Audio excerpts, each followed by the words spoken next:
pertama untuk SKD, itu yang pertama banyak-banyak belajar, banyak-banyak ikut tryout online, itu sangat perlu itu tryout online itu. Karena biar biar melatih mental kita buat saat menghadapi situasi tes gitu.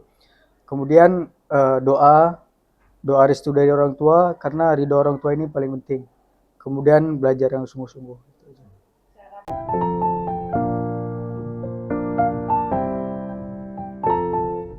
Assalamualaikum warahmatullahi wabarakatuh.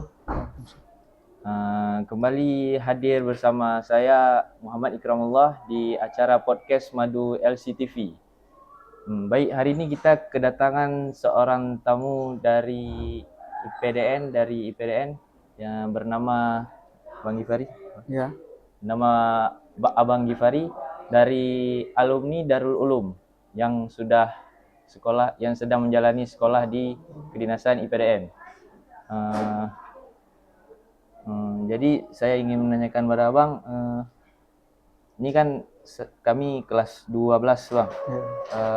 Bagaimana perjalanan lika-liku pada saat menjalani tes IPDN nanti agar kami bisa mempersiapkan dari awal sekarang Bang?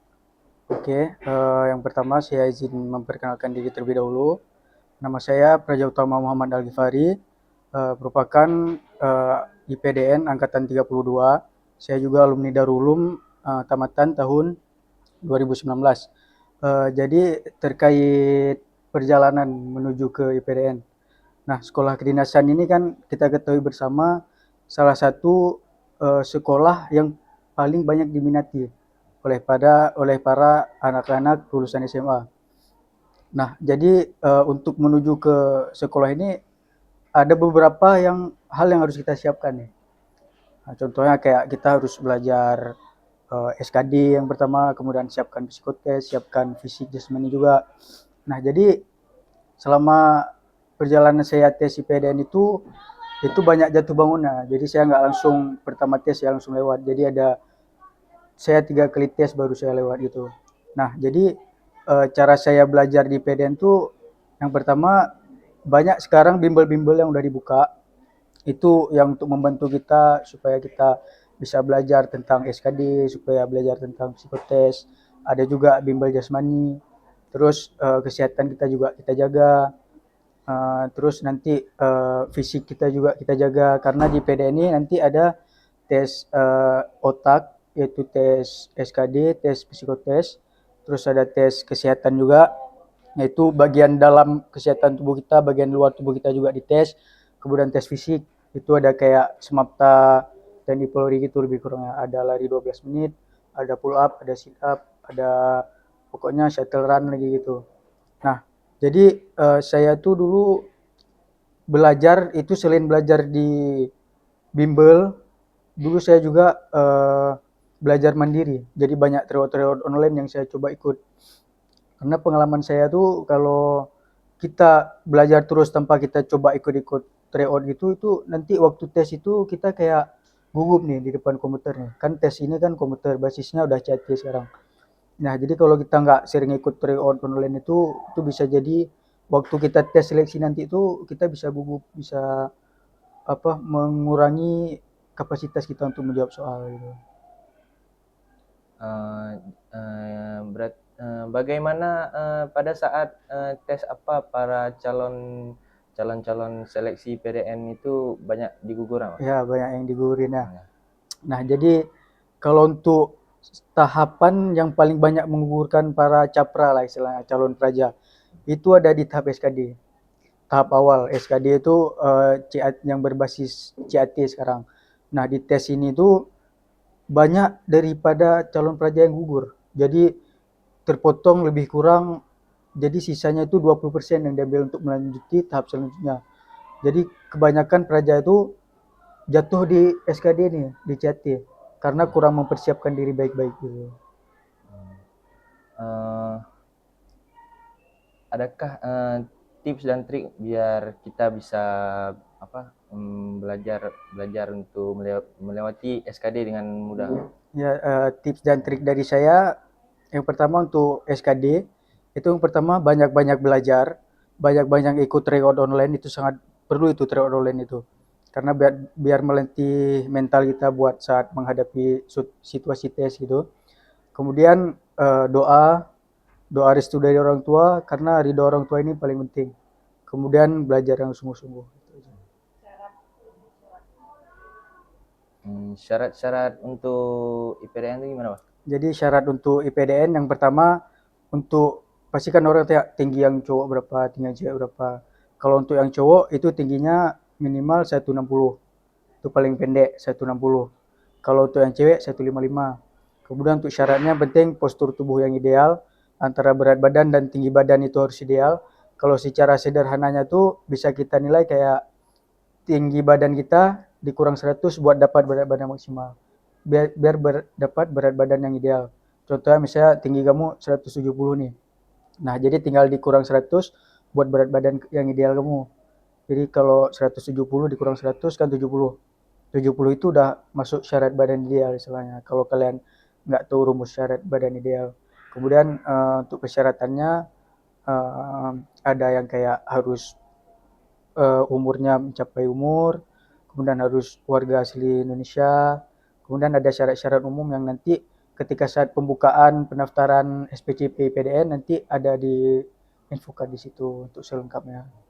Kalau untuk tes kesehatan misalnya adakah misal kita nggak boleh ada varises atau luka-luka tuh gimana?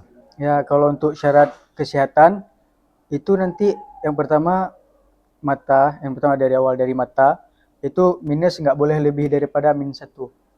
Jadi kalau di bawah minus 1 itu masih ada toleransi dari pihak SPCP-nya. Kemudian dari struktur tubuh, dari gigi yang nggak boleh terlalu menonjol atau gimana gitu. Kemudian dari bentuk kaki mungkin ada yang letter X, letter L gitu kan, kaki itu kan. Nah, itu juga jadi penilaian, nggak boleh ada varices, varicocele yang untuk bagi laki-laki gitu. Terus pokoknya dilihat ciri-ciri tubuh yang paling ideal istilahnya. Nggak ada suatu hal yang mencolok karena kalau di PD ini pun bukan yang kayak terlalu harus betul-betul bagus. Kayak contohnya mata tadi masih ada toleransi buat maksimal min 1 gitu. Ini kan abang udah lulus PDN. Ya. Jadi saya mau tanya bagaimana kehidupan di abang di sekolah PDN? Ya, jadi kehidupan saya di sekolah IPDN itu nggak jauh kurang kayak di daerah dulu. Jadi di sana tuh sekolah asrama. Jadi kita yang anak-anak daerah ini ketika masuk IPDN itu udah nggak shock lagi. Kita udah terbiasa dengan lingkungan yang asrama, lingkungan yang siklusnya itu udah diatur. Jadi untuk anak-anak daerah ini nilai plusnya ya kita nggak kaget lagi gitu. Kegiatannya lebih kurang sama. Pagi itu kami bangun jam 5 pagi untuk sholat subuh, kemudian dilanjutkan dengan aerobik pagi, kemudian ada apel pagi, kemudian ada makan bersama, terus ada pembelajaran juga kayak sekolah di sini, sekolah. Pembelajaran itu dari jam 7 sampai jam 11. Kemudian ada isoma istilahnya kayak istirahat sholat makan. Kemudian dilanjuti lagi nanti ada pelatihan. Pelatihan itu biasanya di jam siang. Dari jam 1 sampai jam 4 gitu. Kemudian nanti sorenya sama kayak kita di daerah juga ada kegiatan mandiri. Jadi bagi peraja-peraja yang ingin mengembangkan bakat minat, misalnya kayak kamu sukanya basket, nanti waktu sore itu peraja ini bisa main basket, bisa main futsal atau bisa berenang gitu. Kemudian setelah jadwal mandiri, kemudian nanti ada pembersihan diri, dilanjuti dengan sholat maghrib, kemudian ada makan malamnya lagi, kemudian malamnya baru belajar mandiri lagi, dan siklusnya ya kayak gitu aja gitu. Oke, jadi Bang saya mau tanya, misalnya kita udah lulus IPDN, biasa kemana para peraja IPDN? Ya untuk prospek kerja peraja IPDN gitu istilahnya. Ya. Nah jadi kedepannya peraja IPDN ini bakalan menjadi calon aparatur sipil negara. Nah jadi kelebihan kita di sekolah kedinasan IPDN, IPDN ini merupakan sekolah kedinasan yang ada ikatan dinasnya. Nah jadi setelah kita lulus dari sekolah IPDN itu kita langsung diangkat jadi pegawai. Nah jadi kelebihan IPDN yaitu jadi setelah kita lulus dari IPDN, kita pelantikan, langsung diberikan SK CPNS 80%, kemudian lanjut ke 100%. Nah biasanya penempatan kerja di alumni PDN itu biasanya ada di lingkungan Kementerian Dalam Negeri, baik kayak di kantor dinas pendidikan, di kantor gubernur juga ada lulusan IPDN. Banyak lulusan IPDN yang mencakup di Kementerian Dalam Negeri. Eh, Berarti kita tes IPDN misalnya sudah lulus itu biasanya kita ditempatkan di mana sekolah? Apa di Jawa? Ya, kalau untuk sekolah maksudnya kampus Ya, IPDN-nya. kampus apa? Ya, kampus IPDN itu yang terpusat itu ada di Jawa Barat, di Sumedang. Kemudian kampus pusatnya ada di kampus Jakarta juga, Cilandak. Jadi ada 2 kampus pusat. Ada kampus Jatinangor, ada kampus Cilandak. Itu untuk kampus pusat. Kemudian ada kampus regional. Kampus regional ini biasanya untuk zaman sekarang diperuntukkan untuk tingkat 2. Jadi kalau tingkat pertama kali masuk IPDN itu kita bakalan kumpul dulu di Jatinangor. Kemudian tingkat kedua nanti kita disebarkan, itu ada kampus Sumatera Barat, ada kampus NTB, ada kampus Kalimantan Barat, ada kampus Sulawesi Selatan, ada kampus Sulawesi Utara, ada kampus Papua juga. Jadi tingkat 2 tuh biasanya nanti disebar berdasarkan prodi yang kita dapatin di PDN tuh. Misalnya kayak prodi saya dulu kemarin kan saya dapat politik pemerintahan. Itu prodinya politik Indonesia Terdepan, itu kampusnya kebetulan kampus di Papua. Jadi Perasaan abang atau kehidupan yang abang rasakan sebelum masuk IPDN atau sesudah masuk IPDN? Seperti hidup kan sebelumnya abang hidup gak di asrama Darulum, alumni Darulum. Kan IPDN asrama juga abang. Jadi yang saya rasain perbandingan antara saya selama saya di Dayah sama di kampus IPDN gitu. Kalau di Dayah tuh ya kayak kita ini kayak lebih fleksibel gitu. Kayak hubungan antara senior sama junior itu kan yang penting kita saling menghargai. Nah di PDN ini lebih kurangnya sama juga, kita antara senior sama junior itu harus tetap saling menghargai. Dengan sikap saling menghargai antara sesama senior junior, itu yang membentuk karakter kita untuk menjadi pribadi yang lebih baik. Jadi kita bisa dididik untuk disiplin, dididik untuk tegas. Kalau ada perintah dari atasan, kita melaksanakannya dengan cepat gitu. Jadi perlu adanya pembentukan sikap. Jadi selama 1 tahun pertama saya di PDN itu saya ditanami hal-hal yang kalau kami di sana tuh sebut masa peralihan. Jadi yang berawal kita dari masyarakat sipil biasa dibentuk, ditanam, ditempa menjadi seorang aparat gitu. Eh, Ini kan berarti saya mau tanya bang, berapa biasa kuota IPDN untuk Aceh? Ya, biasanya untuk Aceh ini kita alhamdulillah mendapat kota yang lumayan besar dibandingkan provinsi lain. Nah, di angkatan saya itu jumlah praja dari Aceh itu mencapai 56 orang dibandingkan dengan provinsi-provinsi lain gitu. Aceh ini termasuk yang memiliki kota yang lumayan banyak gitu. Tapi untuk 2 tahun sekarang, 2 tahun yang baru ini, itu ada penurunan kota, tapi bukan di provinsi Aceh aja, memang semua provinsi. Kalau angkatan saya dulu itu 56, jadi angkatan yang 2 tahun baru lulus itu cuman 26-an orang. Dan itu pun udah termasuk angka yang tinggi dibandingkan dengan provinsi yang lain. Ada provinsi yang cuman mengirim 12 orang, ada provinsi yang cuman ngirim 8 orang gitu. Jadi Aceh ini selalu mendapatkan kota yang lebih.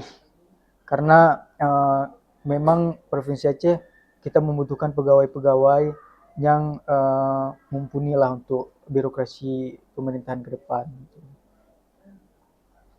Oke, harapan abang untuk kepada calon-calon yang ingin seleksi calon IPDN apa? Ya, harapan saya untuk para peserta Capra yang ingin seleksi PDN, terkhususnya anak Darul Ulum ini ya. Jadi harapan besar saya itu supaya kita sebagai generasi bangsa yang mungkin 20 tahun ke depan kita yang akan memimpin bangsa itu istilahnya harus terus semangat, tetap berjuang tanpa menyerah, dan kata-kata dari saya tuh bisa saya bilang gini, kalau kalian misalnya gagal pada tahun ini, itu berarti bukan takdir kalian gagal, tapi usaha kalian yang masih belum maksimal. Itu jadi untuk kalian yang sedang berjuang, lagi ngetes PDN, itu pacu terus, maksimalkan diri kalian, pantaskan diri kalian. Jangan percaya ada orang dalam yang membawa kalian, kalian bayar sekian sekian sekian buat kalian lulus di PDN gitu. Kalian percayakan pada potensi diri kalian sendiri, kalian backup isi kepala kalian sendiri, kalian siapkan visi kalian, kalian siapkan otak kalian, kalian jaga kesehatan kalian. Insya Allah kalau memang rezeki dan sudah takdir pasti dimudahkan untuk lewat di PDN. Baik, pada pemirsa, kita telah berbincang-bincang hal-hal tentang IPDN di sini. Jadi kita telah mendengarkan harapan, motivasi, tips dan trik dari Abang Gifari. Jadi kita tutup podcast kali ini dan saksikan dan selalu tonton podcast Madu LCTV setiap hari Rabu jam 10. Okey, saya Muhammad Ikramullah mohon undur diri. Assalamualaikum warahmatullahi wabarakatuh.